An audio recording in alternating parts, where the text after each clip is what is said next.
Breaking, 5,400 FBI and ICE agents raid CJNG's California network where 3.8 tolls of drugs seized. Now, let's get into the details.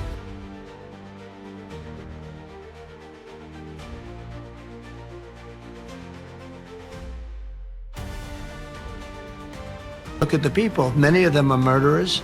Many of them are people that were thrown out of their countries because they were... Bakersfield warehouse ignites the investigation based on uploaded source. What happens when a quiet warehouse in the California night suddenly exposes a criminal empire worth nearly $1 billion? And what does it mean when that empire is operating not in the shadows but inside America's own supply chains? That question hung in the air at 2:14 a.m. in Bakersfield, when a seemingly ordinary freight center revealed a secret world of encrypted routes, corrupt officials, and industrial-scale narcotics logistics. Under a sky still black with pre-dawn silence, the first breach teams approached a steel door that had moved thousands of illegal shipments without anyone noticing. Seconds later, gunfire erupted, and with it, the truth Americans were never meant to see. The raid began as a routine surveillance check, but the moment federal teams stormed the building, the illusion of normalcy shattered. What investigators stepped into was not a warehouse. It was a command hub wired, fortified, and running like the operations floor of a multinational corporation. 34 crates marked as auto parts weighed nearly 6 times more than any legal shipment. 3 refrigerated trucks idled outside with their engines running, each containing meticulously hidden compartments loaded with 112 kilograms of methamphetamine and 47 kilograms of high-purity cocaine. Beneath layers of frozen goods, $8.6 million in vacuum-sealed cash waited to be moved through America's highway network before sunrise. Upstairs, the discovery cut even deeper. Screens displayed real-time GPS feeds of convoys moving through 7 U.S. states, all monitored from a single encrypted hard drive. A ledger titled Route Ledger Western Region listed more than 420 monthly shipments, over $900 million in narcotics, and cash embedded inside legitimate freight routes. The sophistication mirrored what sources across Reuters and BBC have described as a new era of cartel industrialization systems, designed not as smuggling operations, but as corporate pipelines engineered to operate indefinitely and invisibly. The event marked the moment federal agencies realized the threat had evolved. Cartels were no longer merely crossing borders, they were embedding into the arteries of American commerce. A dozen Border Patrol agents soon fell under investigation for bypassing critical scans. Local officials had quietly approved nighttime freight permits for shell companies now tied to cartel logistics. This wasn't infiltration, it was integration.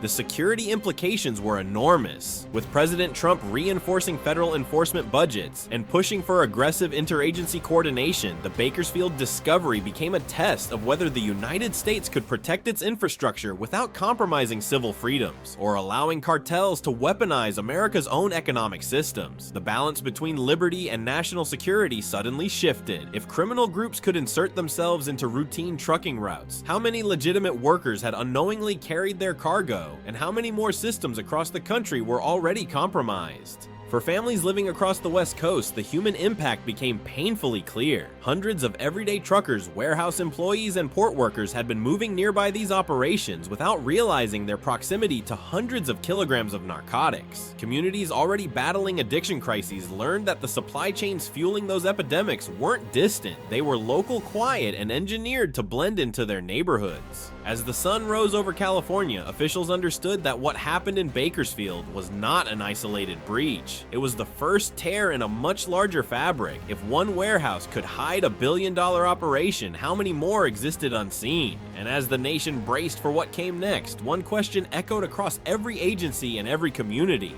If this is what was uncovered by accident, what remains hidden in plain sight? The multi-state machine behind the pipeline based on uploaded source. What if the most dangerous criminal network inside the United States wasn't hidden in the wilderness, but woven directly into the country's highways, ports, and trucking companies? That was the question investigators confronted as dawn broke across the West. The Bakersfield raid had exposed the door, but what lay behind it was a nationwide machine engineered with the precision of a global logistics conglomerate. And the more agents dug, the clearer one truth became: this was not a cartel invading America. This was a cartel operating inside it. Evidence recovered from the first warehouse revealed the scale. The spreadsheet titled Route Ledger Western Region documented 182 monthly shipments flowing through California and Nevada, Arizona, New Mexico, Texas, Colorado, and Kansas routes, timed to the minute, encrypted and cross-checked with GPS telemetry. CJNG's pipeline wasn't improvisational, it was optimized. According to reporting from Reuters and The Guardian, modern cartels have begun modeling themselves after commercial freight giants copying their structures, software, and redundancies.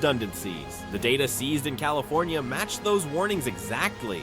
The more facilities agents entered, the more the pattern solidified. 28 trucking companies acted as legal cover, all owned through shell corporations. 14 machine shops manufactured sealed compartments inside trailers, hidden spaces reinforced with pressure locks and designed to evade scanners. 8 cold storage buildings doubled as cash vaults, where millions in US currency were vacuum sealed under frozen produce. Every layer of this infrastructure blended seamlessly into legitimate commerce, indistinguishable from the tens of thousands of lawful shipments moving across the country each day.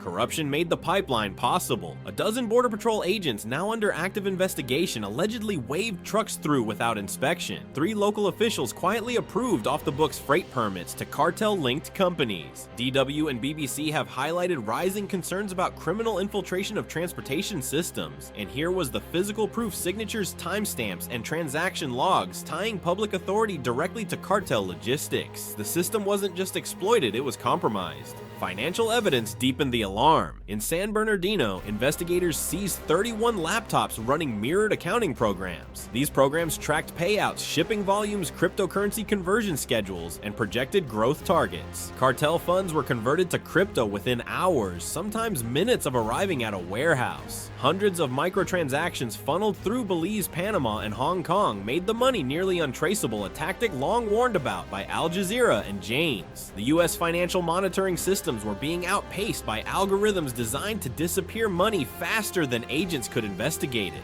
The strategic implications rippled far beyond the immediate investigation. With President Trump demanding a fortified domestic security posture, the discovery forced federal planners to confront an unsettling possibility. America's infrastructure, its roads, ports, trucking hubs, and storage facilities could be weaponized by foreign criminal networks faster than the government could protect them. This created a new battlefield, one where the front line was not at the border, but inside the national economy itself. For everyday Americans, the human impact remained invisible but devastating. Shipments moving through their towns were not just goods, they were conduits for narcotics, feeding addiction crises from the Southwest to the Midwest. Communities already fighting fentanyl outbreaks now faced the reality that the drugs killing their children were routed through facilities accepted as part of everyday life.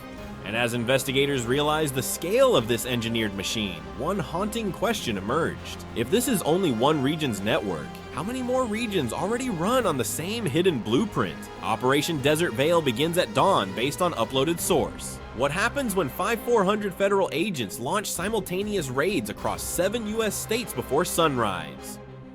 And what does it mean when America must mobilize like a nation at war against a network that moved its products through ordinary highways? That question became real at 5:00 a.m. when encrypted radios crackled to life across California, Nevada, Arizona, Utah, Colorado, New Mexico, and Texas. The order was simple, brutal, historic. All teams move in. We take them down right now.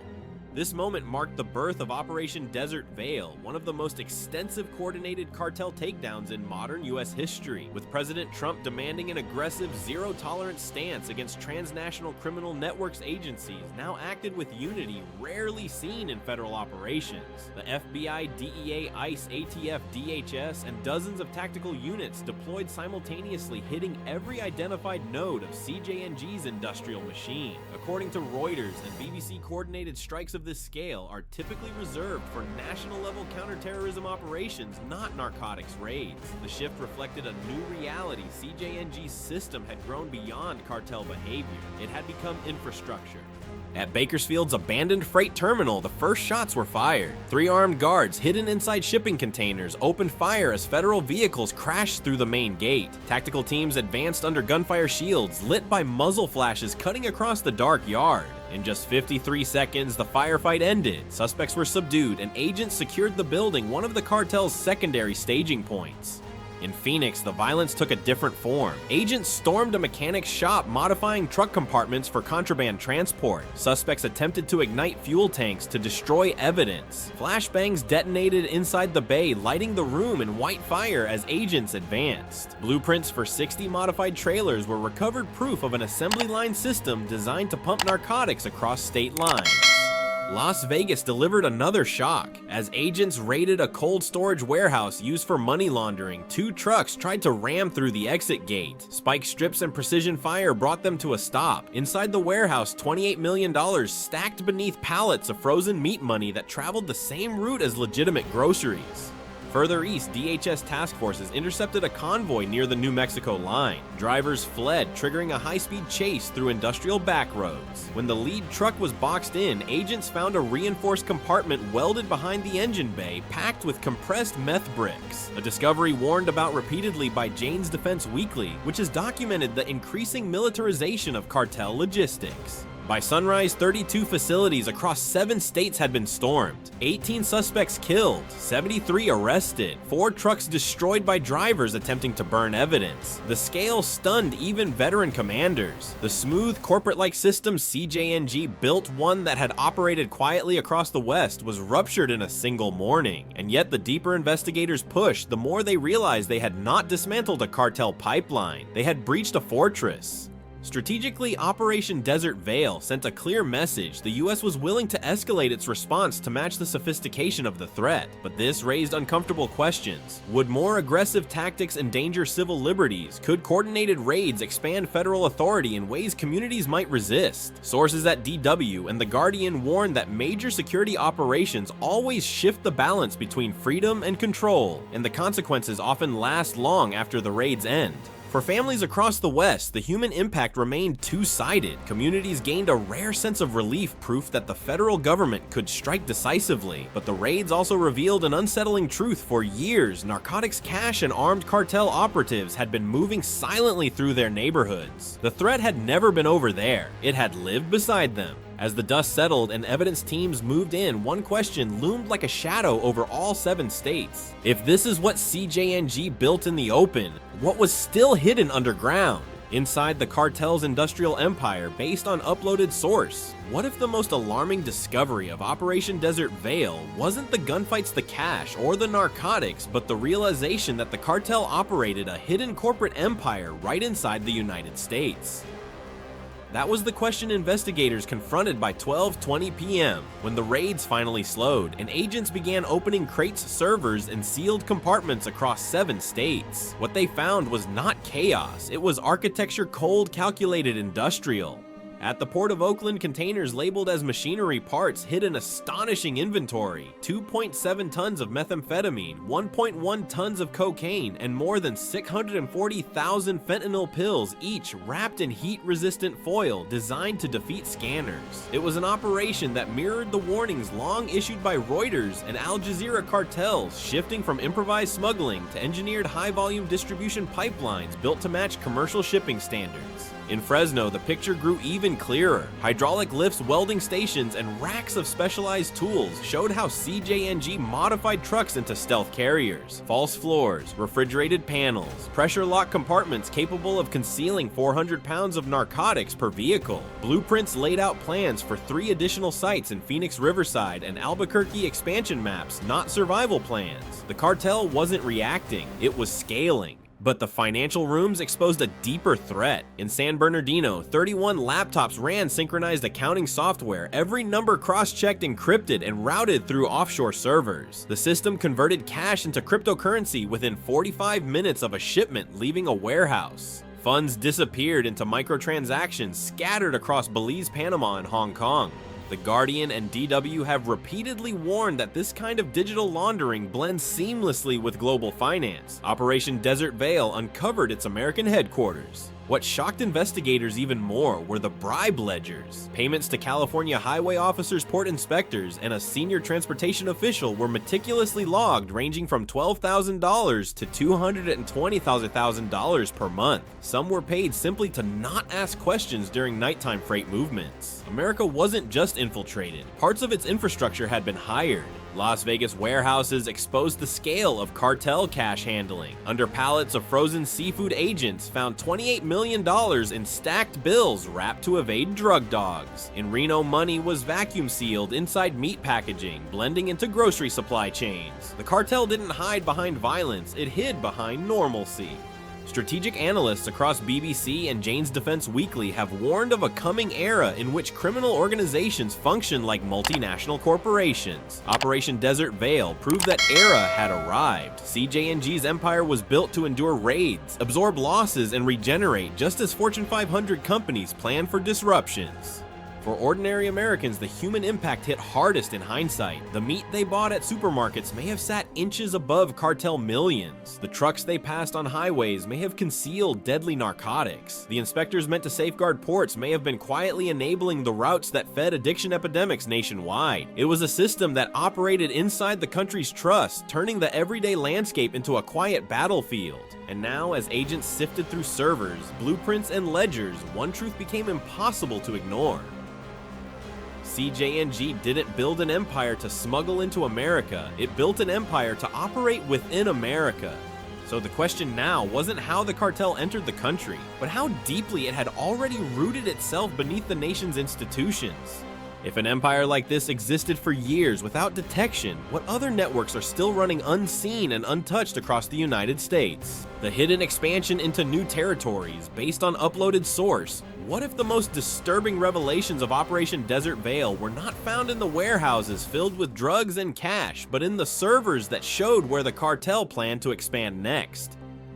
That question confronted investigators by 5:45 p.m. as evidence rooms overflowed with phones, laptops, ledgers, and seized hard drives. What these files revealed was far more alarming than any single raid. CJNG had not only built a pipeline across 7 states, it had prepared a blueprint to spread across the entire country. The decrypted phones told the first story. More than 213 encrypted devices pulled from the Bakersfield Command Center contained maps far beyond the original investigation. Pins stretched from California to Illinois, confirming a 14-state distribution network already in motion. For investigators, this aligned with trends highlighted by Reuters and BBC cartels were shifting eastward, taking advantage of the enormous freight traffic that crosses the Midwest each day. What the US uncovered wasn't a budding expansion, it was an operation already alive.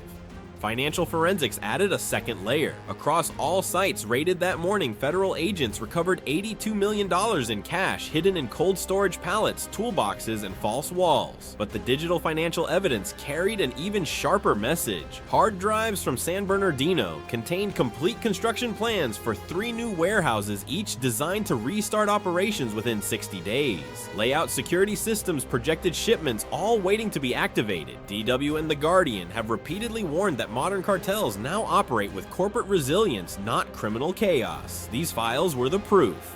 Then came the discovery that shook the task force's leadership: the staffing method. Interrogations of low-level drivers revealed that many did not know they worked for CJNG. They were hired through shell staffing agencies, given sealed cargo, and paid in cash, no questions asked. The system was designed so workers could not reveal what they never knew. This matched the growing concerns reported by Al Jazeera and Jane's Defense Weekly. Cartels intentionally compartmentalized labor to make prosecutions difficult and operations harder to trace.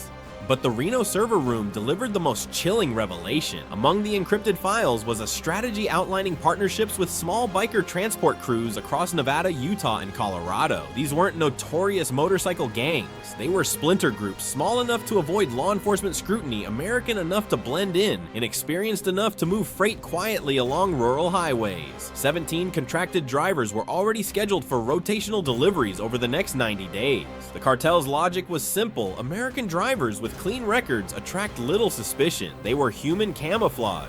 A deeper digital audit exposed the evolution of CJNG's financial system. Instead of large drops of cash, payments now moved through cryptocurrency microtransactions split into hundreds of tiny transfers meant to slip past anti-money laundering systems. One ledger showed $14.7 million laundered this way in just 6 weeks. This was the digital battlefield long warned about by analysts at BBC and Reuters, a world where crime moves at the speed of code, not cash.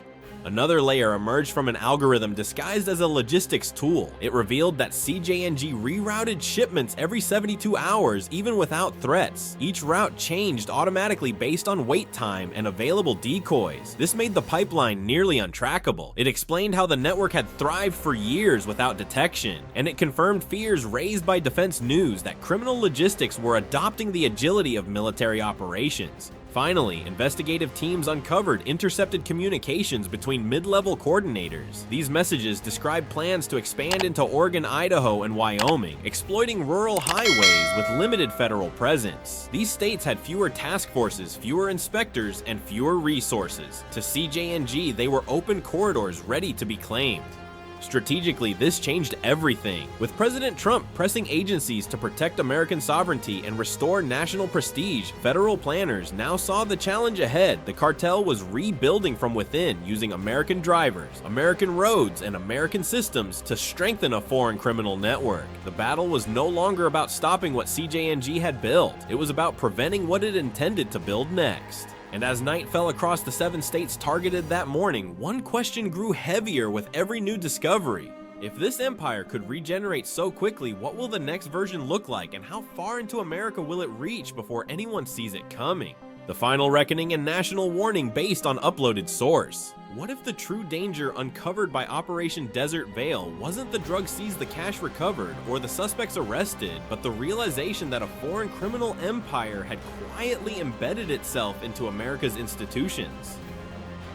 That was the conclusion federal commanders reached by 10:10 p.m. when the last evidence trucks rolled away and the final arrest reports were filed. The raids were over, but the revelations were only beginning. Inside a steel server room seized in Reno, investigators found something even darker than the narcotics pipeline itself, a blueprint for a continental criminal system. Encrypted files outlined a plan to link Mexico, California, the Midwest, and the East Coast using legitimate trucking routes as camouflage. The estimated annual movement $1.2 billion in narcotics and cash. Analysts at Reuters and BBC have repeatedly warned that the future battlefield of organized crime would be infrastructure itself, roads, warehouses, ports, and digital networks. The Reno files confirmed that prediction with chilling accuracy. But the most unsettling discovery wasn't what CJNG had built. It was what the network revealed about America. The cartel had exploited not abandoned spaces, but trusted systems, freight permits, inspection schedules, staffing agencies, and public offices. Bribery records tied officials across 3 states to monthly payouts. Highway officers, port inspectors, a senior transportation official whose approval stamps appeared on suspicious permits. As DW and The Guardian have reported, modern corruption often hides in paperwork, not violence. Operation Desert Veil exposed how deeply that quiet corruption had taken root. For federal leadership and for President Trump, this triggered a national reckoning. If America's own institutions could be weaponized by foreign criminal networks, what did that mean for national sovereignty? What did it mean for security, freedom, and public trust? The country faced a dilemma long debated by analysts at Defense News and Jane's how to protect the homeland without transforming it into a fortress, how to secure the system without eroding the liberties it was built to protect. The human impact of these findings cut even deeper. Hundreds of thousands of Americans had unknowingly depended on supply chains infiltrated by cartel logistics. Truckers had driven beside narcotics shipments. Families bought groceries stored inches above stacks of cartel cash. Small-town highways, supposedly safe, familiar, predictable, were revealed as arteries in a covert empire. The threat wasn't distant. It lived inside communities disguised as commerce. Meanwhile, the seized communications showed that CJNG had anticipated disruption. They expected raids. They built redundancy. They planned for loss. The system was engineered to regenerate new drivers, new warehouses, new partnerships, new routes, just as major corporations recover from financial shocks. The cartel's resilience forced analysts to confront a troubling reality: law enforcement could win battles, but the war required something more: transparency, accountability, and communities unwilling to ignore red flags. By the time the final evidence rooms were sealed, Operation Desert Veil had done more than expose a criminal empire. It had exposed a national vulnerability. The United States had learned that its greatest weakness wasn't the cartel's strength, but the gaps within its own institutions, the spaces where money overwhelmed duty and silence replaced oversight. And yet the operation also revealed something more powerful: when agencies unite, when institutions refuse compromise, and when citizens demand integrity, even the most sophisticated criminal machine can be forced out of the shadows and brought to its knees. That message echoed across Reuters, BBC, and DW, became the defining legacy of Operation Desert Veil.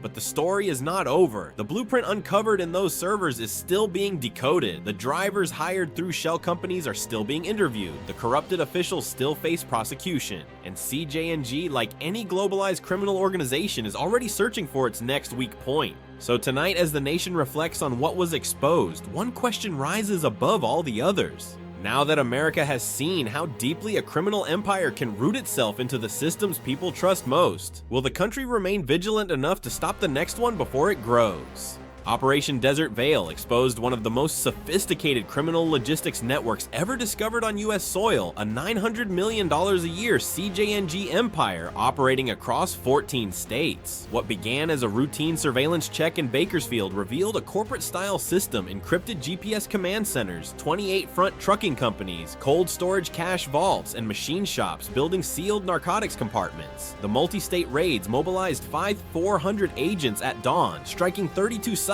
and seizing tons of drugs, $82 million in cash, and servers, outlining a long-term expansion plan worth over $1.2 billion annually.